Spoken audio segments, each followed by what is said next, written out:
संसार में 3 प्रकार के हठ बड़े प्रबल बताए गए हैं। कौन कौन से? पहला है बाल हठ। क्या है? बाल हठ। छोटे छोटे जो बच्चे होते हैं, अगर बाजार पहुंच जाएं और वो रिमोट वाली गाड़ी देख लें, हे पापा, हे मम्मी, हे बाबा, हमको ये चाहिए। अब पता नहीं बाबा की जेब में 100 रुपए का नोट है, वो 500 रुपए की गाड़ी वो देगा कैसे देगा, लेकिन वो हट करने लगे, नहीं हम लौट जाएंगे, तुमसे नहीं बोलेंगे, हमको ये चाहिए। अगर कोई जान पहचान वाला है तो भैया इसको दे दो, फिर मिलेंगे कभी तुमको देंगे। बाल हट को पूरा करते हैं। और दूसरा हट है राज हट। राजाओं के द्वारा अगर कोई निवेदन किया जाए, अगर प्रधान जी कोई निवेदन करें तो उसको मानना चाहिए प्रजा को। अगर नहीं मानेंगे, बात जवाब दे देंगे, प्रधान के दिमाग में वो चढ़ जाएगा, फिर जितना लाभ आएगा उसको नहीं मिलने वाला है। होता है कि नहीं होता है? राजाओं की बात है। अगर राजा विनय करे तो उसको राजाज्ञा मान करके उसका पालन करना जरूरी है।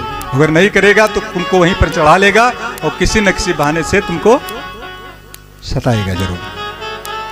और तीसरा और सबसे बड़ा वो हट है क्रिया हट। आज की माताएं बहनें तो करती ही हट हैं। फसल तैयार है, धान पक्का लगा है, और कटहरे देविन के अगर मेला लगा है तो लगा है। चाहे सारी फसल बह जाए कोई फर्क नहीं, आज उनका मेला जाने जाना है। अगर नहीं है तो कोई बात नहीं, धान बेच के लो दो।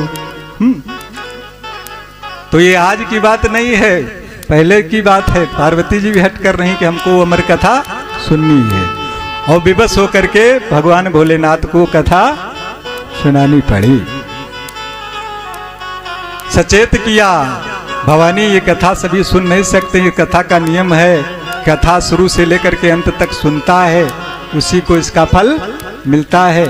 किसी प्रकार कोई विध नहीं आना चाहिए, सोना नहीं चाहिए, आती तो नींद ही आने लगती है, फिर सो जाते हैं। अगर सो गए तो सब खो गए, काम सोएंगे नहीं, इनको कथा सुनाओ।